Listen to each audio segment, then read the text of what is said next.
Welcome to No Broken Legs. I am your host, Evan Belfiore.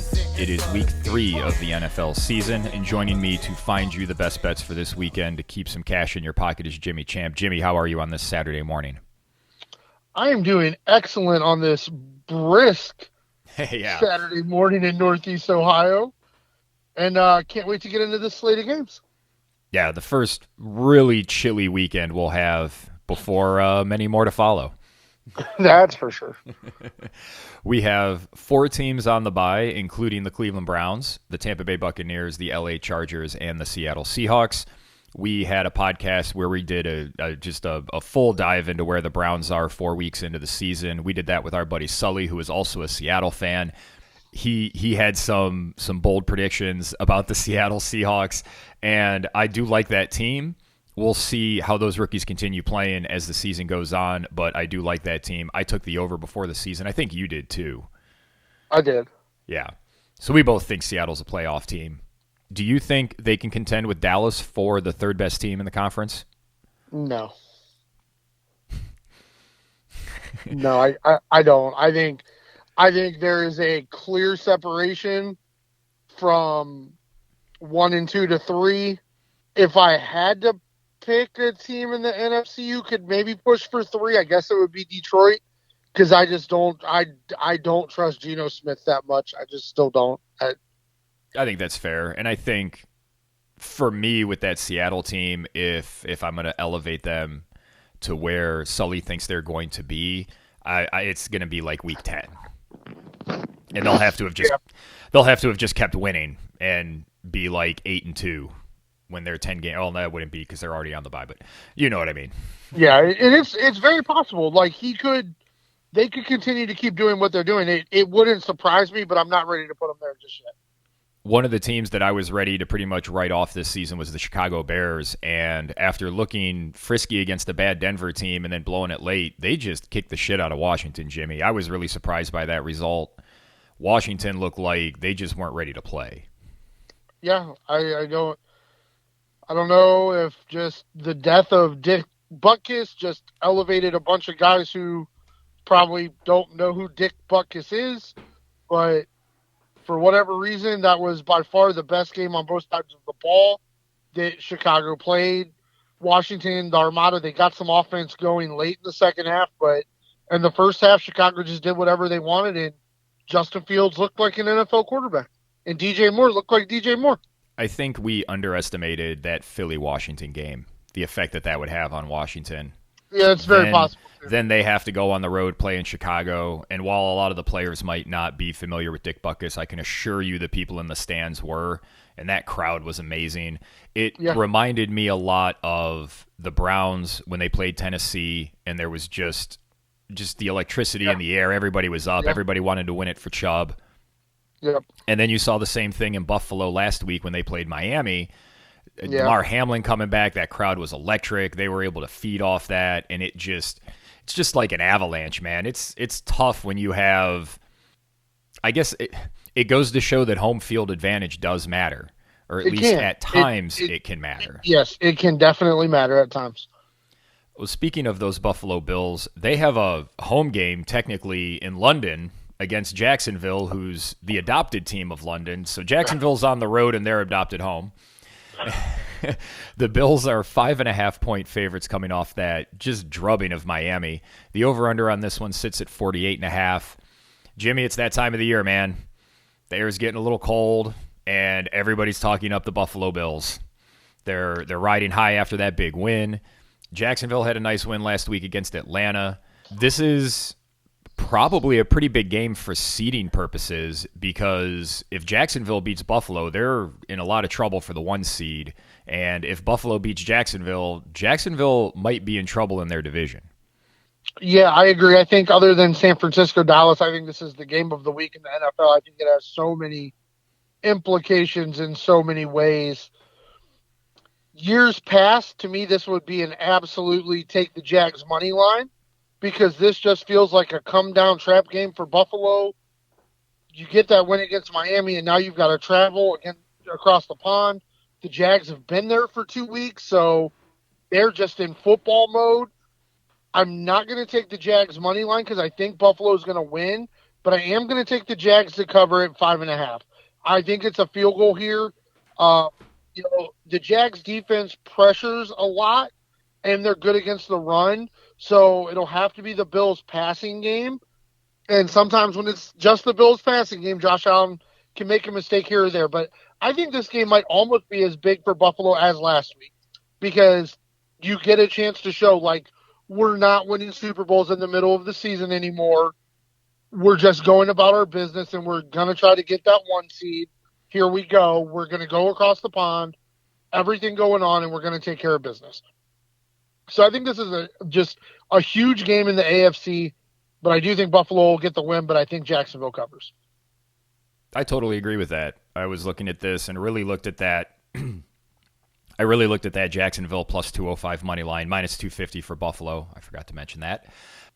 Coming off a big win, so going over the pond, all those things are fair. I think that is against Buffalo, but they do get Von Miller back.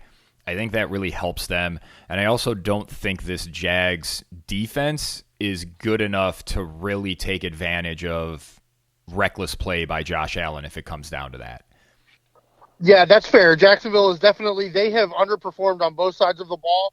I said, I think they'll be good enough to keep it close. Trevor Lawrence on a money line of plus 200, and I can't believe I'm not taking it, but I'm not taking it. That's because they've been mostly mediocre this year. And that win against Atlanta looks pretty good, but if Atlanta ends up being worse than even you thought, then that's not really that great of a win. Yep. Up next, we have an AFC North clash between the Baltimore Ravens and the Pittsburgh Steelers in the Steel City. Baltimore are 4.5-point road favorites. Money line minus 220 for them, plus 180 for the Steelers. Over-under on this one sits at 38. Jimmy, did you see the stats on Lamar Jackson and Baltimore against the Pittsburgh Steelers over the last few years? Yeah, it's a little crazy. Yeah, I couldn't believe that. It's like every AFC North team has at least one other team that they can always beat. Baltimore's 1-6 in the last 7 matchups.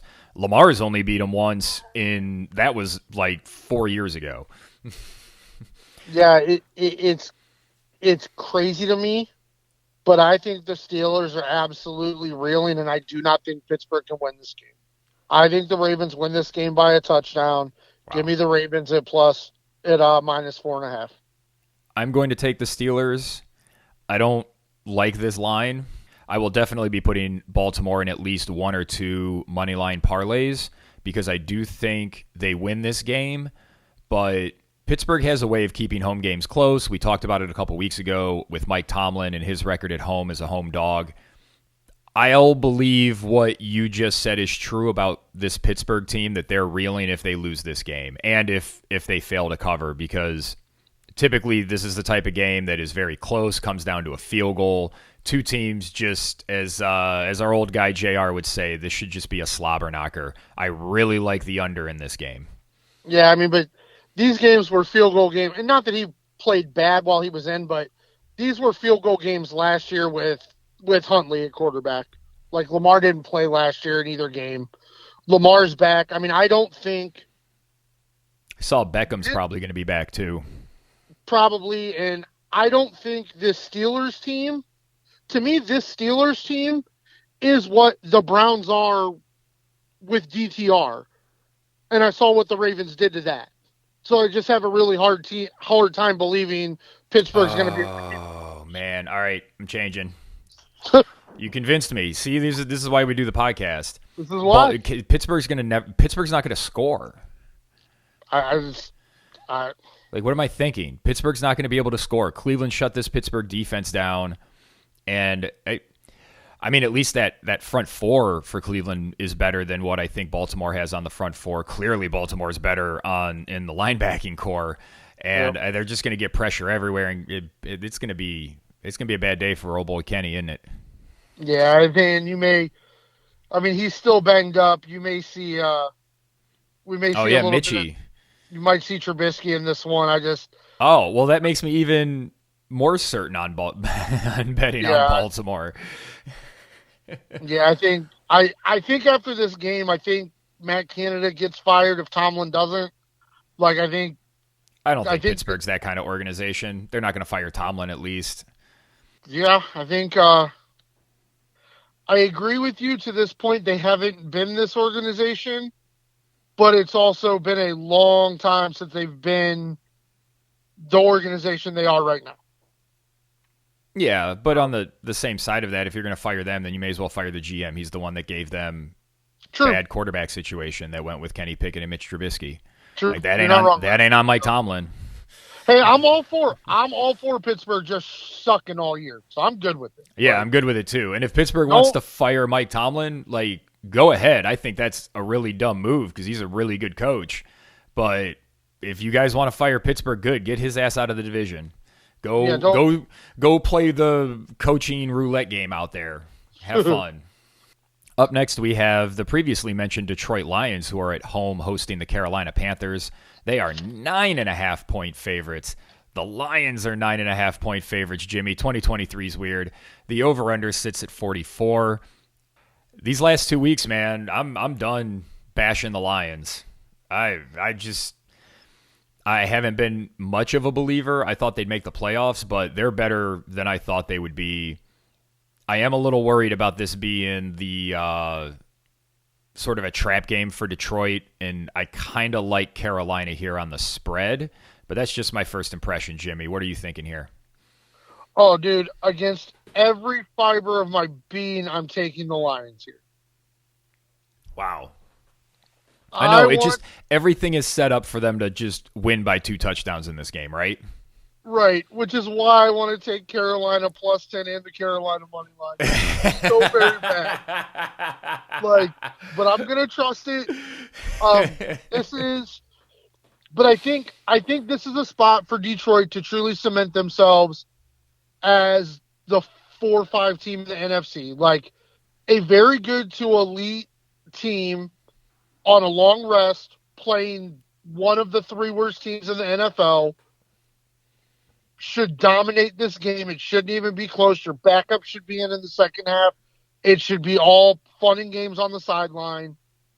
It's what should happen. I'm going with what should happen. If Carolina covers or wins this game, I will not be surprised at all. I'm going to stick with Carolina as a zag just because it feels like everybody's starting to ride Detroit's D a little too much. Yeah. You know, I think Detroit's in that Jacksonville mold for me. I thought Jacksonville would be good, but they've been kind of bad, so I'm not quite sure if I should move off how I felt about them earlier in the year, and it's the same with Detroit, just the opposite. I thought they wouldn't be this good, and they've been great. Yes. Offensively, they've been great. Their pass rush has been really good. They've stopped the run, And that but teams should throw on.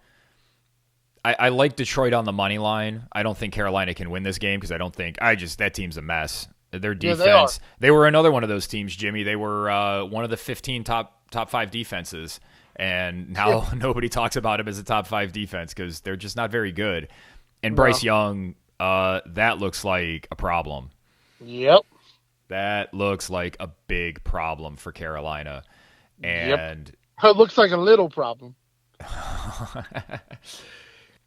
Carolina's going in the wrong direction with Frank Reich. They got Bryce Young, who doesn't look like the guy. They traded up, so they don't have a first-round pick next year, and it looks like it's going to be like a top 5 pick. So that's not very good for them. 2 teams that I don't think are very good, and things aren't going very good for them either, are the Tennessee Titans and the Indianapolis Colts. Titans are 2.5-point road favorites here, minus 140 on the money line, plus 118 for the Colts money line. Over-under on this one sits at 43. I just don't think either of these teams are good, Jimmy. Man, what are you looking at in this game? Is this just a total stay away? Yeah, for me, this is a stay away because I don't care what the numbers say. I don't trust either of these teams. But I am going to give you the numbers. Please. This game is in Indy. The Titans are 2-0 at home and 0-2 on the road. They're averaging 27 points a game at home and 9 points on the road. And the Colts might be getting Daggum Taylor back. So I'm going to take the Colts for the purpose of our picks. But like I said, feel or trust, however you want to call it, I don't want any part of this game. Agreed. Do you think DeAndre Hopkins regrets his decision to sign with Tennessee and try to catch passes from Ryan Tannehill. Yes. Do you think the Tennessee Titans will trade DeAndre Hopkins? I don't know who would give a draft pick up for him at this point. I mean, if Kansas City called and said, here's a 4th-round pick. Yes, I think both teams should do that. It would have to be a contender like that. Yeah. It would have to be a team who feels very confident that they can elevate his play. Yeah, and I'm thinking Randy Moss when he was with the Raiders and just didn't really want to play. And it's like, well, what the fuck am I going to do here with these guys? And then he gets traded to New England, and all of a sudden he's catching dozens of touchdowns. Yeah. Yeah, I think that's like a really good comparison of what it may be. Anthony Richardson, he looks better than I thought he would. He can run. He's got a long way to go as a passer. I know you're not a big fan of him.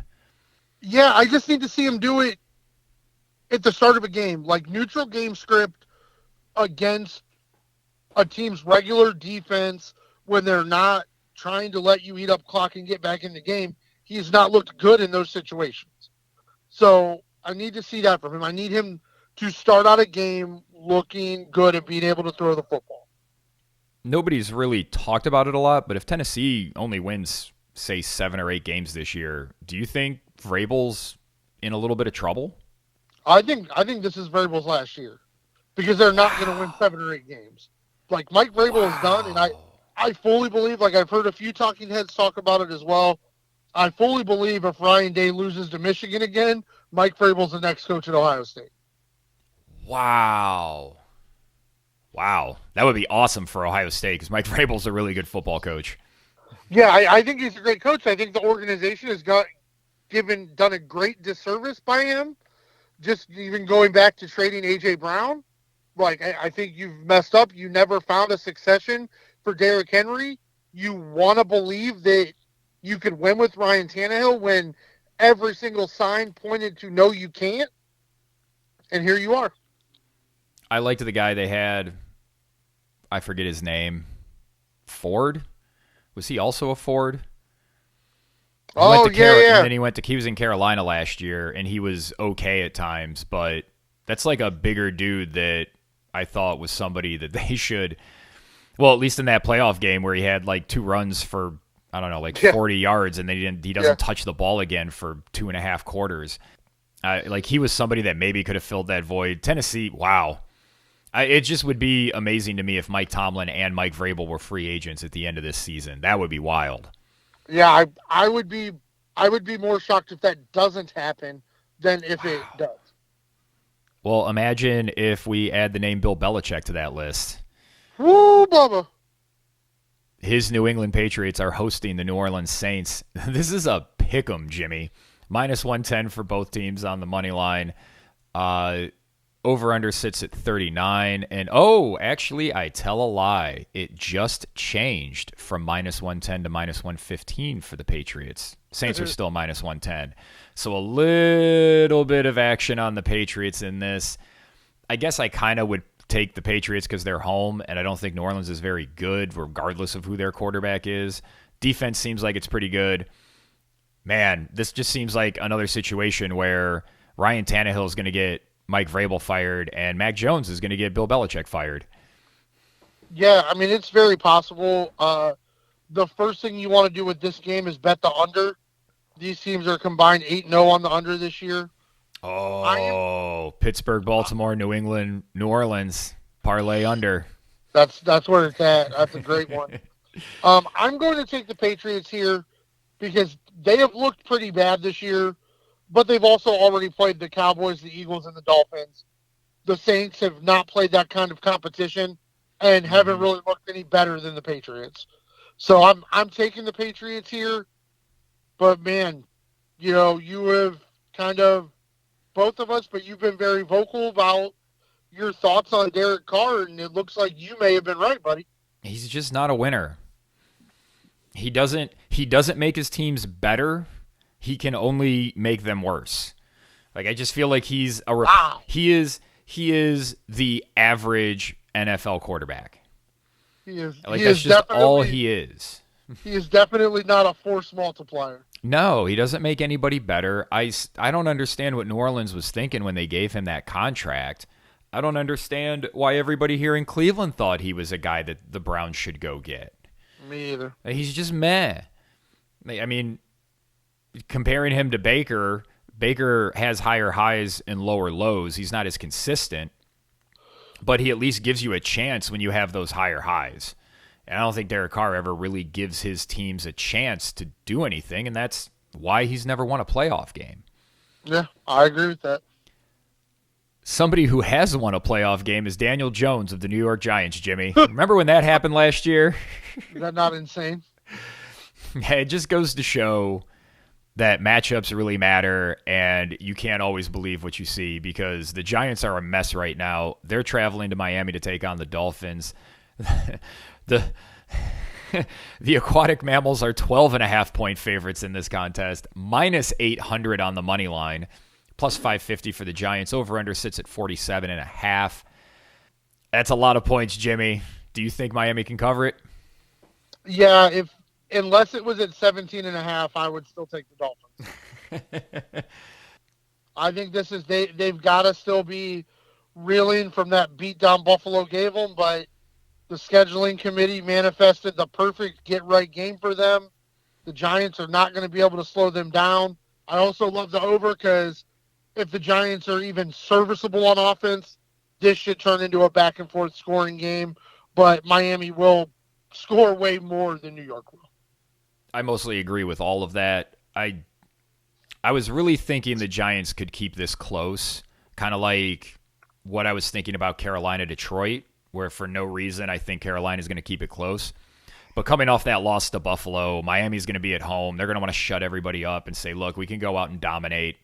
Not sure about that defense, so I do love what you're saying about the over and taking overs for the Giants. One over I would take is Daniel Jones running the ball. That line can't block. So he's running for his life, and they're generally passing a lot, which I think they'll have to do in this game. He'll get plenty of opportunities to run. Last couple of weeks, his over-unders have been in the 30s and low 40s. He's been regularly getting into the 50s and 60s. I think that's a good bet to make.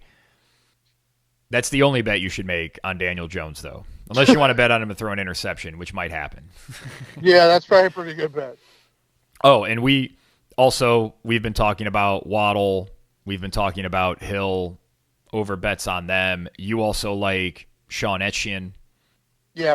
Yeah, I think at this point you need to add a Sean, a Shane, however he wants it to be said, to that list because they're rolling. They're using him. I think you could probably get away with using Mostert as well if he's healthy too. Like this team is just offensively, they are built to score points. I don't know if they're built to win late games in the NFL. Maybe in Kansas City or Buffalo, but they're definitely built to score points right now. Yeah.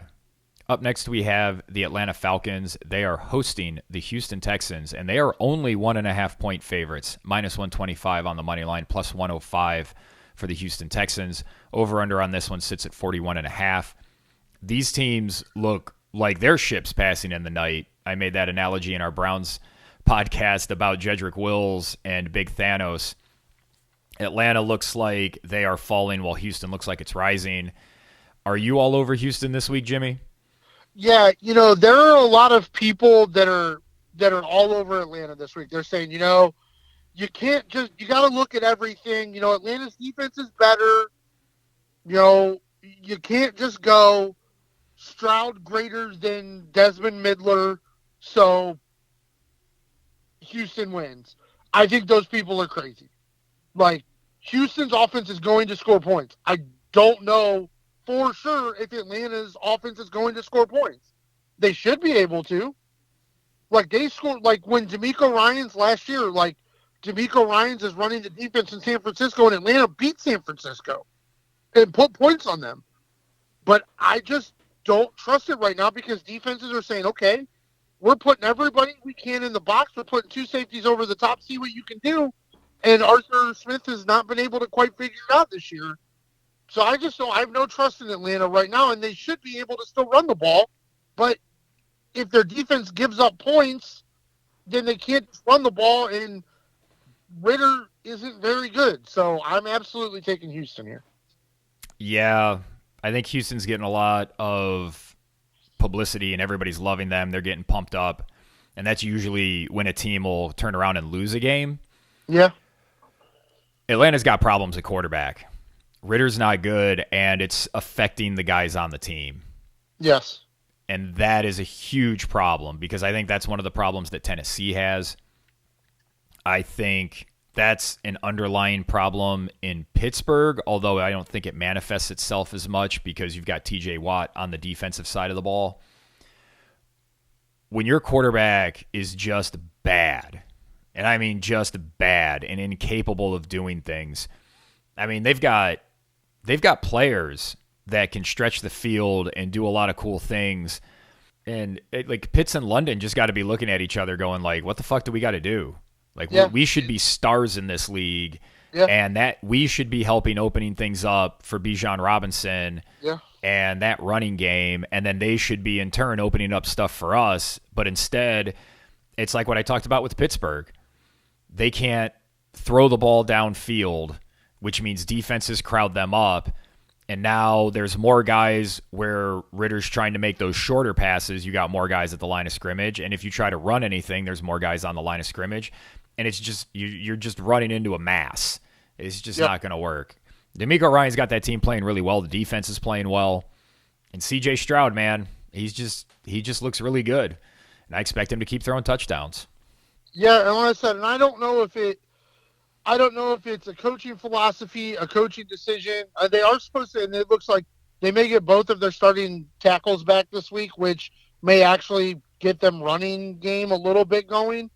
But like I said, I don't know if it was a true decision by the offense or if it's more of just what C.J. Stroud has chosen to do to protect his life and career. But he is beating the football out so quick. Like, he's thrown it. Like, whatever. Like, his completion ratio is not good. But he's not throwing interceptions. He's not turning it over. And he's just, okay, there's guys out there. I'm going to throw it to him. Like, I don't care. Like, a 4-yard completion is better than a 12-yard sack. So I'm just going to throw this ball. In 2.1 seconds, his ball is coming out. Hopefully Robert Woods or Nico Collins or Tank Dell are open. But whether they're open or not, the ball's going to them. Yeah, and, but that was something that's something that we see a lot of quarterbacks in the NFL struggle with, is not getting rid of the ball quick enough. So I think that shows. I think that's a really good sign for him long term, because when he does get time, you still have that in reserve, and then you can also run stuff that it takes a little longer to develop. Yep. I don't know what to do with this next game, so I just don't like it. The Cincinnati Bengals are traveling to Arizona to take on the Cardinals. The Bengals are 3-point favorites, minus 165 on the money line, plus 140 for the Arizona Cardinals. Over-under sits at 44.5. This is a game that I would just completely stay away from until I see what Joe Burrow looks like throwing the ball before the game. Because if he can throw the ball like Joe Burrow, then I like Cincinnati, but he hasn't been able to do that this year. So I like Arizona, I guess, for our picks. The funny part is there are two games in the 4 o'clock window, and I didn't know which one you were talking about in that intro. I wasn't sure which one. So reports out of Bengals camp is that Burrow is looking a little better this week. Burrow says his problem's not the calf. He's healthy. He's just playing like crap. I'm also staying away from this, but if this is not the get-right spot for the Bengals, then there's not one. Like, I'm taking the Bengals because if the Bengals cannot beat the Cardinals by a touchdown, then their season is over. But that's how I feel right now about this team. Yeah, Cincinnati's in a pretty desperate spot here. They almost have to win this game. Arizona's not very good. They got their win last week, so maybe they come out strong, and if things start going off against them, they sort of let up and just, they don't play with as much fire. Yeah. I got to see Joe Burrow throw a football. I understand. I get it. But this, I'm going to switch. I guess if you're going to take somebody in this game, I like Cincinnati, because every time this Cincinnati team has had to really answer the bell, they have. Yeah. So I'll go with that. And I would expect them to find ways to get Jamar Chase the ball more often. Yeah, it definitely right. This feels like the old fantasy football squeaky wheel game, Yeah. right? Like after his comments, you've got to just pepper him with throws. The other game that you thought I was talking about is the Denver Broncos hosting the New York Jets. The Broncos are 2.5-point favorites, minus 140. Jets plus 118. Over under sits at 43.5. I don't know if you were watching, Jimmy, but we've seen 20-some games of Zach Wilson, and one of them has now, or he had 2 good quarters last week, so clearly he's fixed. According to everybody I've heard, I think Zach Wilson still sucks. I think the Jets still suck because they don't like their quarterback, and he's not very good. And this just feels like a reversion to the mean game for Zach Wilson. I don't even like Denver, but I like them to win this game by more than a field goal. So here is where I'm going to go with Zach Wilson. So we have to remember, as much as it's a game, guys that play in the NFL, it's their career, it's their job. And we have all worked with somebody who sucks at their job. Maybe they shouldn't be in the role they're in. Maybe they shouldn't have as much responsibility as they do. What is it, the Paul principle?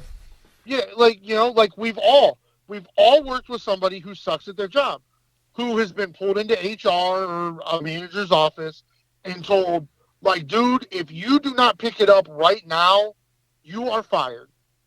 Like, Zach Wilson could not lay an egg on Taylor Swift's national televised football game. Like, he couldn't do it. He had to play well, and he did. I agree with you. He's going to regress back to his usual self. He doesn't have to be good for the Jets to win this game. Give me the Jets and the Jets money line. The Jets defense is by far the best unit in this game. That's fair. And I want the Broncos to lose to the team that hired Hackett to be on their coaching staff. Oh. And then I have to figure out how to listen to I Denver forgot Sports about Radio on Monday. that. I got to figure that out too. Oh, man. I would just stay away from everything in this game then. Forget what I just said about Denver. I forgot about the Hackett revenge game.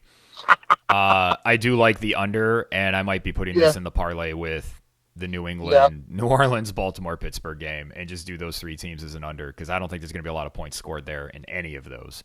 No, and I just You're right. Those things, but these things seem to matter, especially the way Sean Payton really stuck it to Hackett. And I mean, rightfully so. Hackett was fucking terrible, but he did kind of break the coaching code there. And it's not like Russell Wilson's been anything special this year with Sean Payton back there. So no, and that's the thing is like the Browns deservedly, as an organization, catch all the bullets about all the quarterbacks that they've had since coming back. Yeah. But they have taken bullets that could probably some have gone to other teams, like what Denver has done at quarterback since Peyton Manning. Yeah, which is not very good. Like this Russ contract is going to keep them down for a handful of years still. Yeah, well, it doesn't even kick in until next year. Right. Like, that doesn't even start. Denver's the only reason I don't think Cleveland has the worst QB contract situation. They're at least in year 2. They only got 3 more years left. Yep. We talked about some games where we don't think points are going to be scored. These next 2, I think we're going to see a lot of points. Philadelphia is traveling to Los Angeles to take on the Rams. Philadelphia are 4-point favorites, minus 210 for them on the money line, plus 175 for the Rams. Over-under sits at 50.5. Philly just keeps winning, Jimmy, and that offense keeps putting up 30 points. I have no idea who's going to win this game. Now, I really like Philly to keep winning, but I don't know if they can cover that 4 points because I think the Rams are going to look pretty good. They got Cooper Kupp coming back, and that Philly secondary can be got. Yeah, I agree. I think this could definitely be a preview of a Week 1 playoff matchup. Yeah, very much so. I think the Eagles are going to get a touchdown lead late, so I'm going to take Philly. But I agree with you. This may just be who gets the ball last. Yeah. But I also do think there will be a spot because, like, it's kind of how Philly has turned games where their defense has been bad for most of a quarter, and then there'll just be a series where their defensive line creates 3 sacks. Yeah, and that's really the essence of their defense. When their defensive line can get pressure and get home, you're good fucking luck, man. But like, I think if you wanted to take like $5 or $10 and just load up on one specific game, like I would take the Eagles money line and then the over for the game and every player prop over you can get. No worries about Pakunu and Cup splitting receptions, or do you think they're both just going to have big games? No, because I think you ease Cup back in. I think you see where he's at. Because, I mean, Tutu Atwell has played well as well as Puka. Damn it. So I don't think – I think Cup will get play, but I think they'll figure it out because Nakua's been too good to just take away all those targets.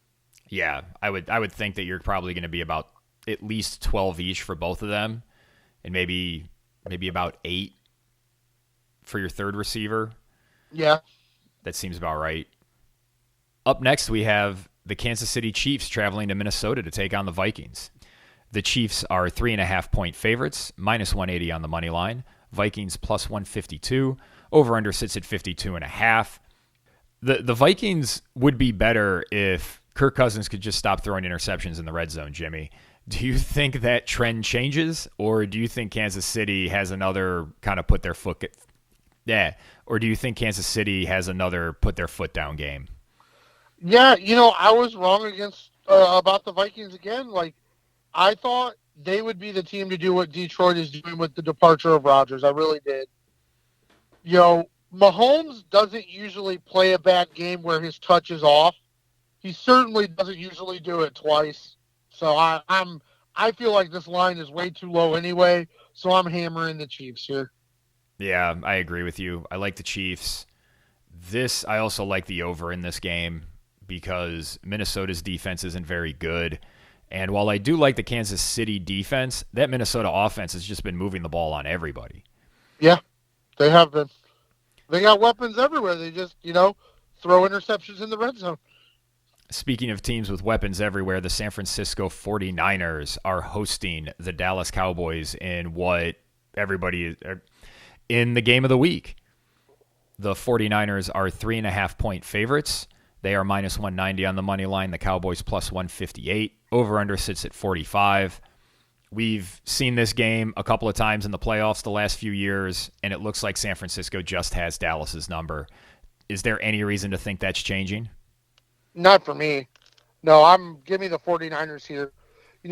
I do think the Cowboys are probably the third best team in the NFC, but to me that doesn't mean they're close to San Francisco.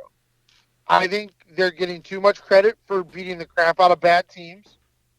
They stink in the red zone because that's a staple of a Mike McCarthy called offense. Yep. Kellen Moore always got the ball in the end zone in the red zone.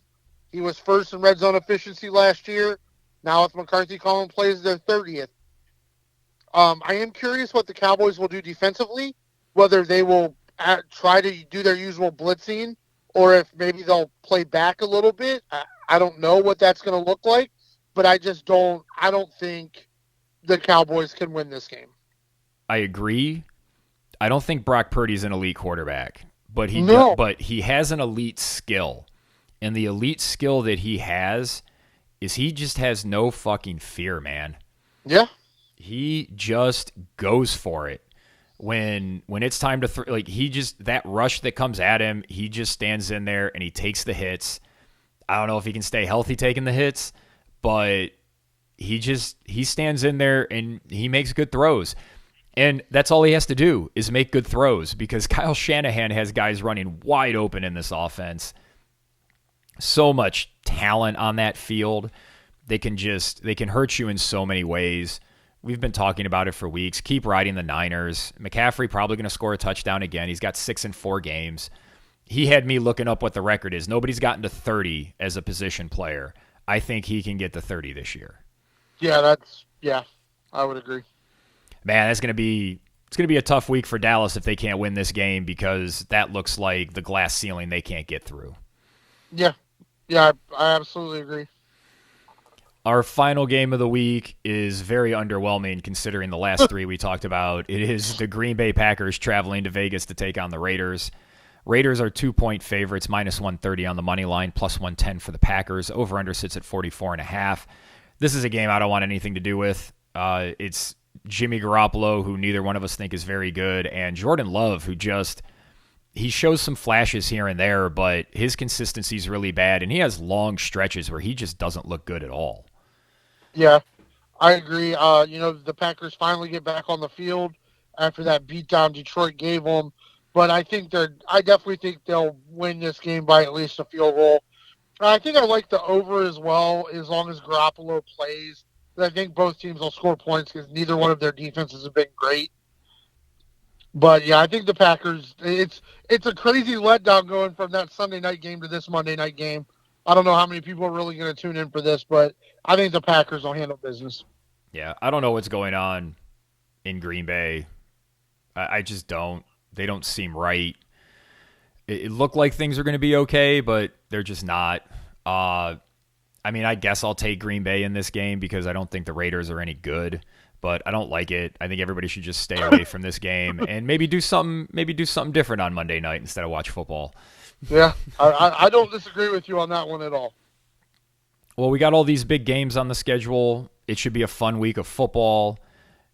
Do you want to talk any Browns here to wrap up? Just anything you wanted to add maybe over the last couple of days? I know everybody's just fucking Cleveland media is just pounding the drum for Jonathan Taylor. And it's just, I think it's kind of irresponsible because I don't think the team's going to do it. And I don't how would the team even do it? I don't know what's going on there, but anything you want to talk about? No, I just hope they're resting and they are putting in one hell of a work week to get ready for their next game. Yeah, San Francisco on the horizon is not fun. Right? Because you may get a little bit of a letdown with San Francisco playing Dallas this week, but you got to be ready. And Kevin Stefanski doesn't usually do all that good against good coaches. So, but yeah, I just hope San Francisco's a team that's tough, quote unquote. Yeah, I know people. Yeah. I saw a graphic that had Tennessee as a tough team, and I was like, "Really, Tennessee's tough? Okay." Yeah, I just hope as a team they're able as a group to come together and squash whatever. Because there were reports that there were players upset with Deshaun not playing with the last minute of it. So I just hope as a team they're able to come together because they are still. There is a path to a playoff still. Yeah. But they've got to be unified and they got to be ready to go. So hopefully that's what this week is for them, is just getting themselves right and getting ready for that game against San Francisco. But the Jonathan Taylor thing, I don't understand. We know what the asking price is for Jonathan Taylor, and Cleveland cannot match that. Yeah, and they have no ability to extend him if they get him. So You'd be getting somebody that's upset that he's a 1-year rental so that you could have him as a 1-year rental. Right. He's going to really come in and really be dedicated for that. And Jonathan Taylor doesn't make this a Super Bowl team anyway. No. So what are you doing? Yeah, I didn't understand. I think Cleveland fans have to recognize that, yes, this team is all in. They went all in when they traded for Deshaun Watson. That's why there haven't been any real major moves since then, because that was the move, and it wasn't good enough. Yep. The other thing I would just like to say is, remember in 2021 when we spent a lot of that season saying, yes, Baker has been bad, and that's part of the reason they're losing, but that's not the entire reason that they're losing? Right. All of a sudden, all of the things that we were saying in 2021 about Stefanski and the roster and the front office and the drama and the this and the that, it's just all coming up again this season, man. And I just feel vindicated that we continue to see the same people making the same dumb fucking decisions and not again, there's just no adult in the room. And if this team's going to go anywhere, somebody's got to be the fucking adult in the room. And it ain't going to be Stefanski because he's had plenty of time to show that he can do that. And it ain't going to be fucking Barry because his press conferences were fine, but it was the same dumb shit you hear all the time. That one of the talk shows had him on, and I heard a clip when I was driving to class the one day where he just sort of said tackles are interchangeable. And I was like, well, that's probably why, thinking that is probably why you have Jedrick Wills as your left tackle, who's just not good, and you still have to pay him next year. Yep. Well, that does it, Jimmy. We'll be back next week. For everybody out there, we did our Big Browns podcast. You can find that. You can find that on our podcast page if you have not listened to it already with our boy Sully from DFS Pod. Jimmy, thanks for breaking all this down with me on a Saturday morning. No place I'd rather be, brother. And we want to thank all of you for listening. For Jimmy Champ, I'm Evan Belfiore, and we are No Broken Legs.